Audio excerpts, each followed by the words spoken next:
light 'em up in the ring, light 'em up, shoot, shine, do your thing, light 'em up in the ring, light 'em up, shoot, shine, do your thing, light 'em up, go dumb, go stupid, yeah, we undefeated, sucker free, we got the seats heated, let's face it, you bout to get a beat down, less talking, let's take it to the streets now, ain't gonna be no rematch, why you wanna fight, touchdown on sight, yeah, turn off the light, oh, turn off the light, let's get it poppin', go dumb.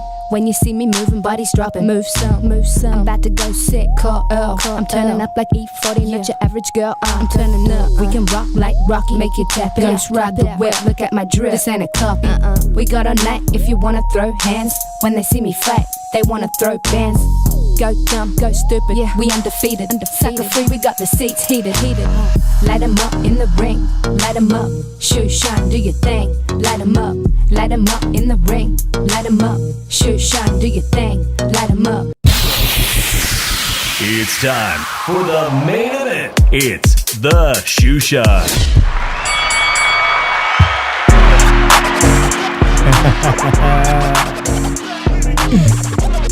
¿Qué onda, vatos locos?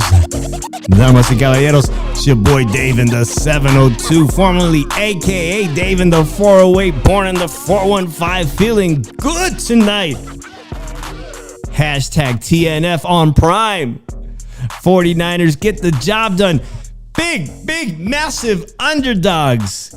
Nobody, none of the pundits, one pundit out of 10 top pundits predicted the 49ers could pull off the upset tonight. The man of the hour, Mr. Mac Jones. When we talk about boxing on this channel, because we talk about boxing every week for the past few years, we talk about fighters with determination, grit, and the most important thing, you cannot buy or train. You are born with heart. This man is born with heart. He is born with corazón. His name is Mac Jones. Mac Jones, the man of the hour, leading the 49ers in Los Angeles to first place in overtime.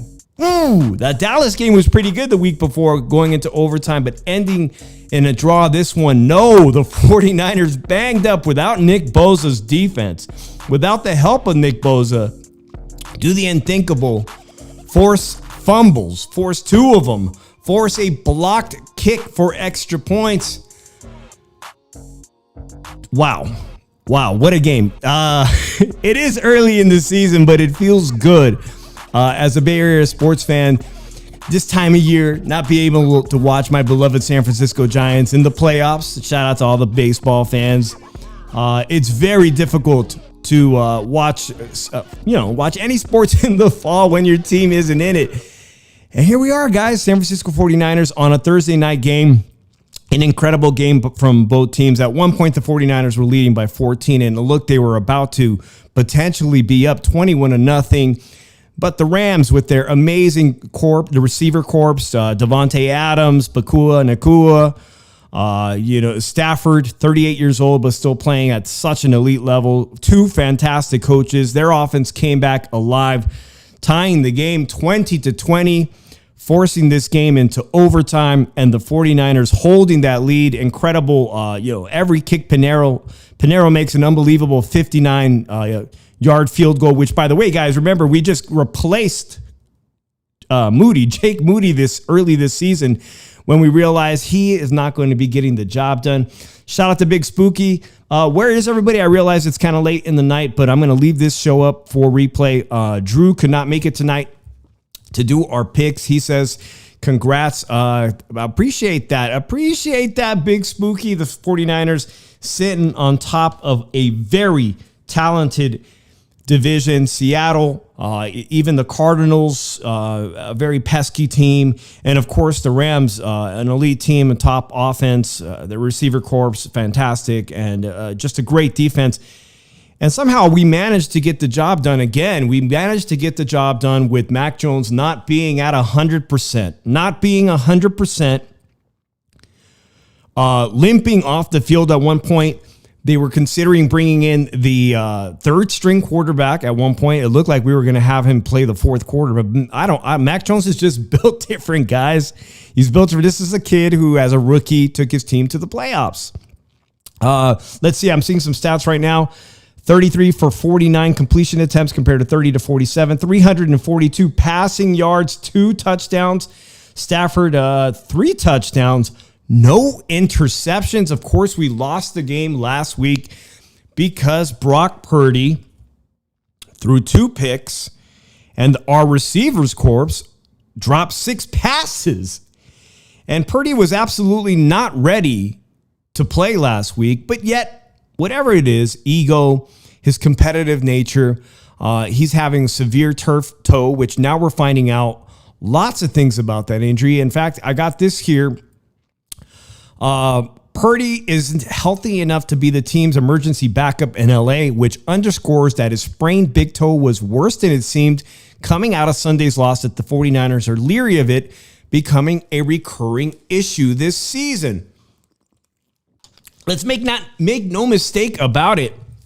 Brock Purdy was in zero condition to play this past Sunday, but he felt the need because of his competitive nature, perhaps maybe a hint of jealousy about how well Mac Jones was doing as his replacement. He had won 2 games. I firmly believe that the San Francisco 49ers, as banged up as they are, as bad as people make fun of all their injuries, and let's not kid, I mean, you don't see this floating around social media because their stars are, here you see Kittle. You see all ACL here, Nick Bosa, 13, Purdy, of course. They're making fun of us on social media, and yet, quite honestly, because of, team captains like our amazing McCaffrey, Fred Warner, getting the job done with limited players. A lot of guys stepped up today. Tonjes, of course, replacing Kittle, stepped up, and the entire team stepped up. They've now won 4 games by 1 score. Just 1 score. Hey guys, don't forget to smash that like. I'd appreciate it if you try to share it on your socials. I'm going to go ahead and share it one time real quickly. Again, Drew couldn't be with us. It's pretty late in the evening. Many people didn't anticipate the 49ers coming out victorious tonight, but they did. Appreciate you, Wiley. I know it's pretty late. I'm not sure what time zone you're in. I'm going to be talking about this in just for a few more moments. Incredible performance now. San Francisco sits firmly on top of the NFC West in an incredible playoff quality game in the Rams' backyard. I can't mention it enough. If you are on social media on X, you can see all the pictures of how many Bang Bang 49er fans made the trip to Los Angeles to support the 49ers. And as banged up as they are without their star quarterback, they're somehow now in first place. Also right here, I was wondering if I was going to need to show this one, but no, I didn't need to show this one here because I'm not a sore loser today. Oh, I really didn't even want to come on here, guys, in overtime. Drew texts me that he just woke up and that he's out of it and he's going back to bed. So we won't be doing our football picks. But for week 5, we get an incredible game to start off week 5. I do have our week 5 picks here. I'm going to be going through some of my choices for that. If you want to follow along, I'm going to be looking at the odds on DraftKings. Well, I got some good friends in here, 702 Man Cave, Wally Coyote. Let's go through some quickly. Some boxing news, some pretty serious boxing news. I know this is a really long, bad stretch for boxing here for American boxing fans, North American boxing fans, because there isn't too much going on. There is a pretty sensible big fight. It may not be competitive, but the card is stacked and it's coming to Las Vegas in just a few weeks. I am personally excited to go to it. We'll figure it out. It is coming up October 25th, just a week before Halloween, which is an exciting time to be in Las Vegas, guys. You guys know that Halloween in Las Vegas is absolute bananas. So let's talk about some quick combat news. Major news, things that I can't believe. The government is in a shutdown, but that's not going to stop the UFC. Zuffa Boxing quickly trying to take over the sport of boxing. And they've got the support of Donald Trump. McGregor versus Chandler, June 2026, Washington, D.C. on the White House lawn. Who's paying? How does this even work? Yeah, I appreciate that, Wile E. Coyote. I've got some horrible news. I don't, at this point, who cares what it is, man? I'll be frank with you guys. Today I went to an optometrist because I can't see well out of my right eye. I'm seeing like halos and whatnot. And I'm telling my wife, I think I'm going legally blind in my right eye. And it turns out she gets a new pair of glasses today. And they tell me, you got to go to a ophthalmologist because you indeed nowhere near 50 yet, guys. Tells me you've got cataract, a pretty bad cataract.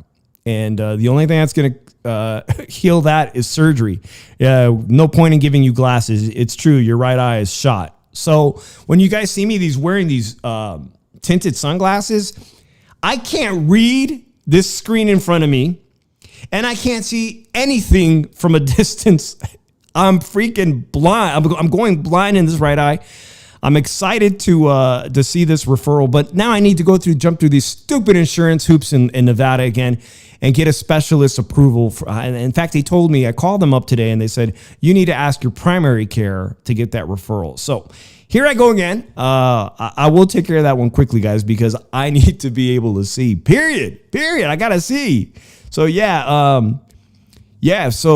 unfortunately, they say it's just a simple laser surgery, but who knows? Who knows how much I'll be out of pocket? That last surgery, I'm doing great, by the way, Wiley, from that other surgery. I see both my primary care doctor later this month, and I'll have a follow-up for that in December. Now, enough about that, right? $700,000 Dana White is anticipated to pay for this event, this mega event on the White House lawn. $700,000 is the anticipated price that they will pay to have to resod the entire White House lawn that they're going to destroy with hundreds of thousands of people or however many thousands of people will attend this event. So long as it isn't coming out of our government shutdown, I mean, we have no money for that, whatever. Maybe Turkey al-Sheikh and the Saudis will pay for an event as well. Maybe we'll get a big boxing event, a Zuffa boxing event brought to you by Turkey al-Sheikh and Dana White. I can only hope so. Shout out to 702 Man Cave today. He did send me something really interesting about the Diaz brothers potentially also returning to the ring, but he tastefully declined an offer from Bare Knuckle Fighting Championships to enter that promotion company to do some bare knuckle fighting. He said, you know what? I got way too much scar tissue. F that. I'm not doing that, man. And I applaud him for that because a fighter that I enjoy very much, Paulie Malignaggi, now a fantastic commentator, part of the Pro Box, he's supposedly going to be fighting in bare knuckle again when it didn't go well. And he's now clearly in his 40s. And I can only think, Paulie, come on, bro. Paulie, you don't need to do that to yourself. You've got plenty of money in a common. You don't need to break your hands again, and you don't need to bust up your face. But something in fighters, sometimes fighters, something always calls them back. They think they got one more in them. One person that did have one more in them with big news this week, Manny Pacquiao. And I did not go to that last fight with Mario Barrios and Manny Pacquiao, but my only sensible takeaway from that fight between Mario Barrios, one that I think he personally won, one that thousands and thousands of Filipino people, Filipino Americans, Filipino nationals flooded the MGM Grand to support him one last time, were robbed of seeing him with the victory become a 47-year-old welterweight champion. Well, for me, I thought, but there's another PBC welterweight champion. If he could beat Mario Barrios, then he's got a good chance at beating, some say the weakest champion of the bunch. And don't count him out. He's a heavy puncher. He just beat Ryan Garcia. Is to try his luck with, local Las Vegas resident, of course, Rolando Romero. So that fight is being negotiated, guys, for a massive Las Vegas showdown. One which I love the idea of another Las Vegas showdown, because Manny Pacquiao, he can still deliver in the ring, and he can deliver in terms of box office ticket sales. So I'm very much looking forward to that one. Fonzie, shout out to you, Fonzie. What do you think of that? Manny Pacquiao versus Rolando Raleigh Romero. And, Fonzie and I have seen him so many times. And of course, in the chat, 702 Man Cave knows him very well. So it'd be great to interview him prior to this fight. Hopefully we get that opportunity. But it looks like this is a done deal, is just about going to be a done deal for sometime later this year, potentially, or if not, early part of 2026, which would put Pacquiao at 48 years old. Wow. That puts him in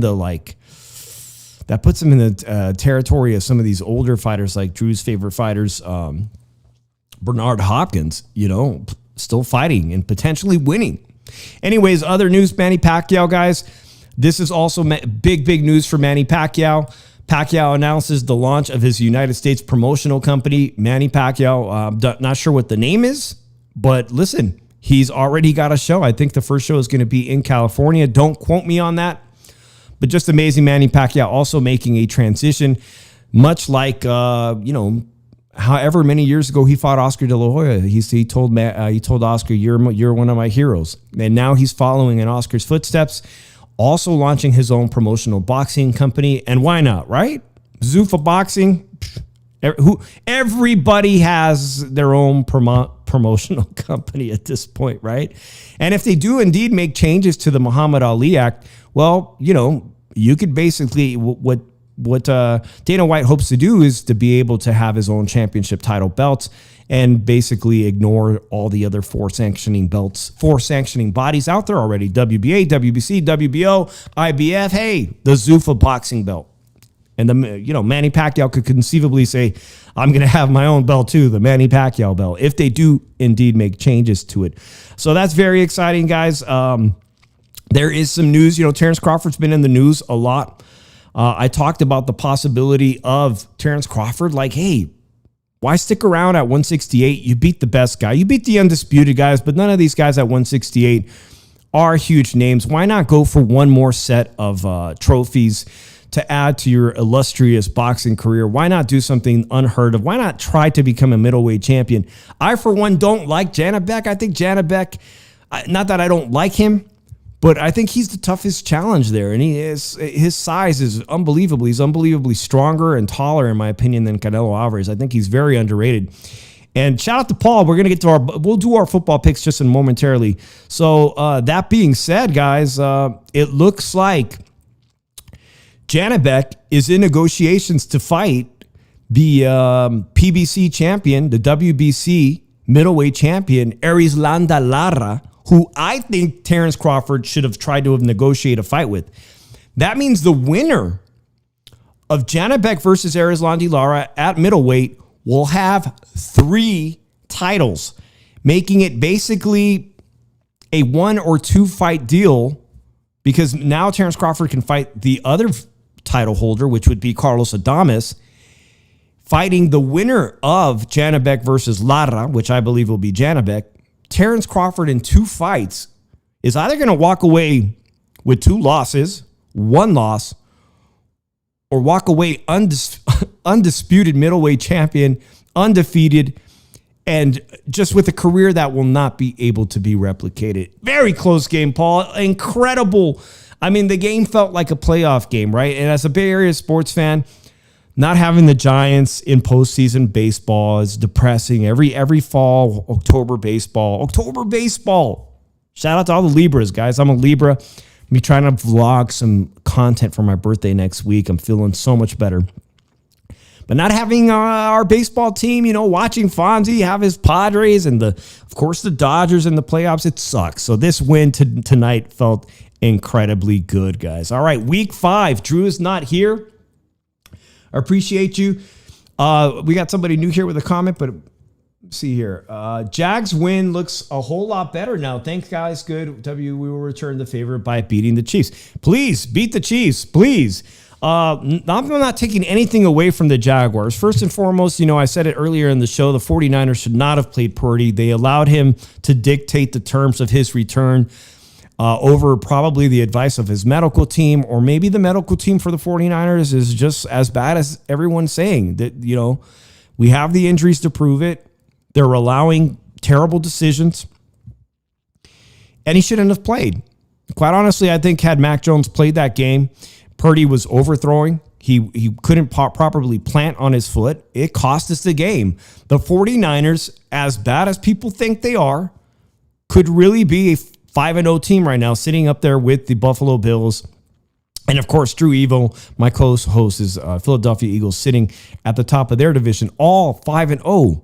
I'll take 4-1, though. All right, Minnesota versus Cleveland, guys. I'm going to go to DraftKings.com really quickly and look at the odds. This is incredible because they're going overseas again. Shout out to my boy, Speech Impediment Man, big Vikings fan. Shout out to everybody at the Blue Ox here in Las Vegas, the Vikings best sports bar here in Las Vegas, against the Cleveland Browns. Shedeur Sanders. Again, apparently Shedeur Sanders, they aren't ready to play him, but he's probably one quarterback injury away from getting a start in less than 8 games into the season. Minnesota Vikings, a 4.5 point spread favorite, coming in on the money line at a negative 218. I think the Browns defense is going to be pretty scrappy. Again, this game is overseas, but I am going with the Vikings on the money line on that one. And that game is extremely early, guys, because I believe they're playing in the UK. And Paul says Cleveland. You know what? Paul, if you're going to stick around for the whole thing, I'm going to do Dave versus Paul because Paul is always in here and he picks great ones. Hello, Lori Martinez. Appreciate you coming in here. Oh, yeah. Lori and Paul, good to see you. Amazing game tonight. Appreciate you guys both being in here. We're going to play against your husband, Vikings for me, and Paul picks the Browns. I really think Shedeur is just a game or two away from becoming the starter for the Cleveland Browns. Won't that be something? This game is very, very interesting. The next game in the morning here. I'm not following along this sheet here, but I will go to skip ahead on this play sheet here to Broncos versus the Eagles. This game is Sunday, October 5th at 10 a.m. The Broncos an underdog by 3.5 points on the spread. Eagles favored by 205. Broncos, I think, can put up a fairly good game. I think they definitely could put up a fairly good game. But I don't know. I don't know if they have enough right now. I feel like Drew's team is very dominant, so I'm going with the Eagles. And, Paul, if you want to put your pick in there, Vikings versus the Broncos. Anybody else have Broncos? All right. He says the Broncos.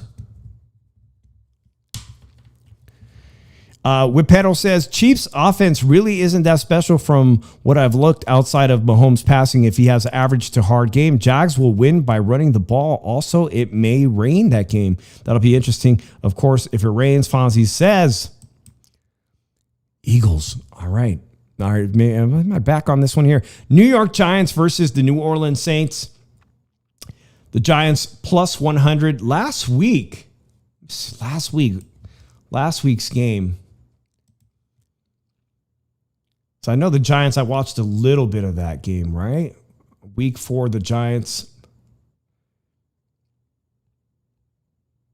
Excuse the dead air, guys. Usually I have Drew here to cover some dead air as I look at stuff here.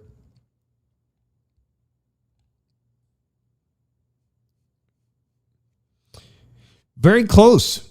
Very close. Chargers, unfortunately, I thought so, guys. I am sorry, Fonzie. I remember watching that game. The New York Giants stunned. This is not like I think the Giants are nowhere as good as the 49ers. 49ers being an underdog today. Stunned the San Diego Chargers, LA Chargers last week, 21-18. Boy, that is some momentum going into this game. So we look at this week's game, New York Giants versus New Orleans Saints. They're a plus 100 underdog against New Orleans Saints, but I'm going with the Giants. They got a little bit of magic last week. Paul, what's Paul's official pick? He's picking the Saints. Well, this is good. This is good because unlike Drew and I, there's more disagreement here. Las Vegas Raiders last week. Oh, man. Gianti is proving to be quite the good pick. Gianti is going to turn out to be a fantastic running back. Against the Indianapolis Colts, they are a massive underdog. Negative 340, the spread, plus 7 for the Raiders. I'm going with the money line on this one. Indianapolis Colts. I find it very hard for the. Anything could happen, but guys, the Colts are playing fairly well. And what does Paul have here? Anybody have the Colts? Anybody have the Las Vegas Raiders? Yeah, and shout out to Fonzie. It's always his birthday in here. Paul's going with the Las Vegas Raiders, Oakland Raiders. Raiders. The Niners can do it. The Raiders can do it, guys. Come on, guys. By the way, guys, if you are into Las Vegas news, the Las Vegas Athletics, or Sacramento Athletics, formerly the Oakland Athletics, their minor league affiliate team that plays right here in Summerlin went to the AAA championships and lost last week by a home run, by just a simple home run, walk-off home run. Unbelievable.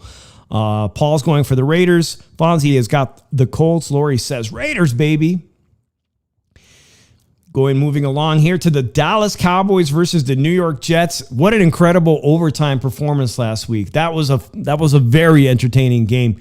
And by the way, guys, you know, the quarterback situation, we look at all the quarterbacks across the league right now. And speaking of Dallas Cowboys, Dak Prescott, as of this week, leads the league in passing yards, surpassing the Rams' Matthew Stafford. And Matthew Stafford feels like when he throws the ball, 1 out of 2 times, he's making a deep pass, as he did tonight with the 49ers. So Dak Prescott, I mean, you saw him lead the game into a tie in overtime. It was a fantastic game. I think they beat this week. I think they come up against the New York Jets. I'm going with the Cowboys. How about them boys? By the way, it's my favorite documentary. I'm almost done watching the sports documentary on Netflix. Jerry Jones, America's Team, almost done, and I'm going to be discussing it with 702 Man Cave. From a Niners fan, you know, the best team in the 80s versus the best team of the 90s. Very excited to do that, guys. Cowboys, anybody else got the Cowboys? Paul has got the Jets. We disagree on that one. This is going to be fun to review next week. Houston Texans versus the Baltimore Ravens. Both of these teams not having a great season. The Ravens last week, week 4, just make sure I can confirm my memory here. The Texans did a number on the Titans, 26-0, shutting down them completely. But the Ravens, not playing like the Ravens at all. Ravens losing to the Chiefs 37-20. Lamar Jackson is probably going to be questionable this week. Whew. Man. Ravens versus Texans. CJ Stroud today, he's 23 years old, reportedly to a reporter said he feels like he's lost a step of athleticism. Try being in your 40s. Try being in your 40s. Talking about, I feel like I'm not the same guy at 23. I got the Texans. They are the favorite, a negative 135. I'm going with the Texans. And Paul's agrees with me on the Texans. All right, moving on. Here we go into Miami Dolphins versus the Carolina Panthers. The Dolphins are a favorite by negative 120, and there's not much to review here, guys. I'm going with Tua. The Tyreek Hill injury was so disturbing to me. This injury last week was so disturbing on so many levels. First of all, I'm not a fan of him off the field, his off the field antics, right? You guys know he has kids from a million baby mamas. He's got this incredible contract. He literally celebrated. He literally was happy to be escorted off on that golf cart with his leg pointing in the other direction. He's celebrating and smiling and laughing and taking these amazing pictures at the hospital. Underwent serious orthopedic surgery, tears across his entire leg. I don't think we will ever see him back on the field. That's just me. And with over $70 million or more, if somebody knows the exact figure on his contract, I don't think he cares. I think he better have a good accountant, and I hope he has enough money to feed all his baby mamas and all those kids. But it looked to me like he's done with the Dolphins, and he's ecstatic that he may never have to play another game for the Dolphins again. I got the Dolphins. And Paul has got the Panthers. But how do you guys feel about that? I mean, Tyreek Hill, was one of the fastest players in the NFL, and now, to me, it looks like a career-ending injury. Do you guys know anybody who's had that amount of damage to their knee, where everything was torn, where the foot was literally pointed in the other direction? Do you think this is an injury he could overcome? And has anybody ever overcome an injury that serious? This brings us to Tennessee Titans. Like I said, they were shut out. Arizona Cardinals, still a very scrappy team here in the NFC West. They are a massive, let me read that again, massive 395 favorite, plus 310. Tennessee Titans could literally get nothing going last week. I am going with the Bird Gang. Shout out to everybody from Arizona. If you guys watch us in the replay, shout out to you guys for playing such a... always being a scrappy team. I appreciate that. Except for the fact that your quarterback takes pictures with pit bulls and jerseys of that former pit bull fighter. It's kind of cheesy. Fonzie says, no one is faster than Bo Jackson. Nobody beats Bo. What did they used to say? Nobody beats Bo. Nobody knows Bo. One of the best athletes ever to play the game. I got the Cardinals. Paul out still in the chat. He's got the Tennessee Titans. So I'm noticing a lot of underdog picks. That could this be the week of the underdogs? Fonzie says Cardinals. We move on to the Tampa Bay Buccaneers. I really like them. This is going to be a good game.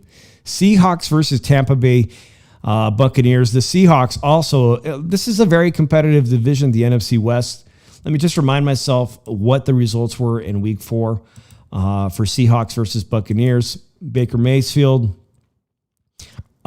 Many people think the Buccaneers came up short last week against, obviously, the Eagles, who are undefeated at 5-0, but they only lose to the top talent here. They really only do. The phrase was, "It's just Bo knows." Bo knows, yeah. It was an incredible marketing campaign, right? That fits right into that era of that sports documentary I'm watching on Netflix, the great 80s and 90s era of athletes. That being said, Macefield versus Seattle. This is a tough one, man.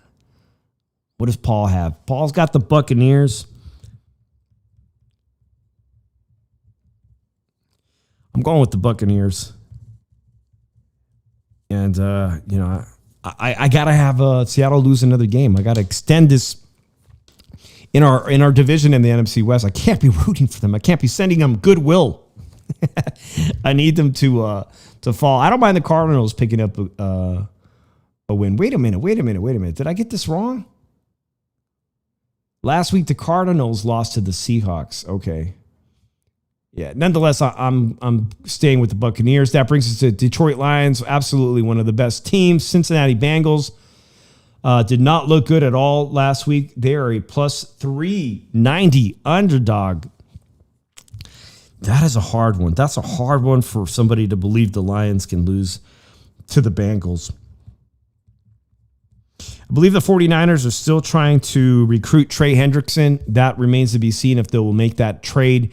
49ers obviously at a huge loss not having defensive end wizardry and Nick Bosa. The question is, do they have the money to pay him coming into the season for the remainder of 12 games? Do we have the money? Paul's going with the Bengals. I'm going with the Lions. And hopefully they will be able to work out a deal. I know Trey Hendrickson limped off the field last week, defensive end for the Bengals, but hopefully he's good. And I hope the 49ers pick him up. I really think he's a weapon that the 49ers need to get us into playoff contention and stay there towards the end of the season. Nick Bosa's gone for the rest of the year. Commanders versus the LA Chargers. Chargers are a 155 favorite. They got to cover a spread of 2.5 points. Over under is 46.5 points. 46.5 points. Man, Chargers coming off a loss, being upset last week. Could the Commanders do the same thing? Before I give you guys my answer on that, could the Commanders upset? They lost to the Falcons? I don't think so. They lost to the Falcons last week. Going with the Chargers. Shout out to everybody from San Diego Chargers. By the way, guys, that's my Instagram there. If you don't follow me on Instagram, go ahead and follow me on Instagram. My friend who's frequently in our chat, Sonteo Media, he's selling a classic car. And if you're interested in it, for people that rebuild cars, it's a 1950s Ford. Let me know. I'll send you the information on it. If you're in the San Diego area and you like to rebuild cars, let me know. Add me nonetheless. Add me. New England versus Buffalo. That is the game of the week. Sunday's game of the week. Sunday night football. New England Patriots versus the Buffalo Bills. Buffalo Bills are a massive 440-point favorite.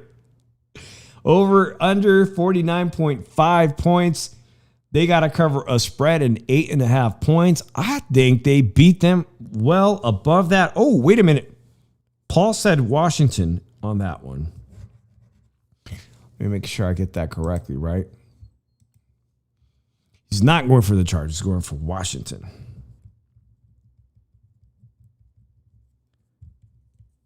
And I'm picking the Buffalo Bills. Bills Mafia on this one. I think they improved to 6-0. Paul says New England for the upset on the game of the week on Sunday. Sunday night football. That brings us to October the 6th. My birthday week, Drew's birthday week, is coming up ahead, guys. Earlier, there was someone in here had some good information on the Jaguars versus the Chiefs. Jaguars are the underdog. You know, offensively, they're not that brilliant. But boy, did their defense force so much. 4 turnovers against the San Francisco 49ers. They can disrupt you with that defense. That defense is very, very good. And very well put comment earlier noted that the Chiefs offense is really not that special this year at all. They've struggled badly. You often see their tight end frustrated in the corner or on the sidelines. I think this is a game where the Jacksonville Jaguars, and I say this, with my friend being a Jaguars fan, I was disturbed that the Niners lost to the Jaguars. Absolutely disgusted. I think they pull off this upset, a plus 145 favorite. Jaguars on Monday Night Football. We'll be back to do the Shoe Shine regular show, and that is Monday at 5:15 p.m. Yeah, so all right. By the way, let's see. Paul has Jacksonville Jaguars. All right, did we miss any of these games? Buffalo 820, Jacksonville. We got them all. San Francisco 49ers victorious again today, guys. The final score was a 23-20. Incredible performance, guys. 9:25, guys. I appreciate everybody that was here for this short show. Make sure you're subscribed. If you're not, consider subscribing. It's absolutely free, guys. I'll be trying to put out some content this weekend, and I appreciate everybody that stay tuned. I got it here. I got the sheet. We'll find out next week how Paul did versus against me. Sometimes these upsets, will he be the winner next week? Maybe I'll have a prize for him. So I appreciate everybody, Paul, Fonzie, and everybody that's been here. Wiley Coyote. We will be back next Monday at 8 p.m. Until then, everybody have a blessed weekend. Peace, guys.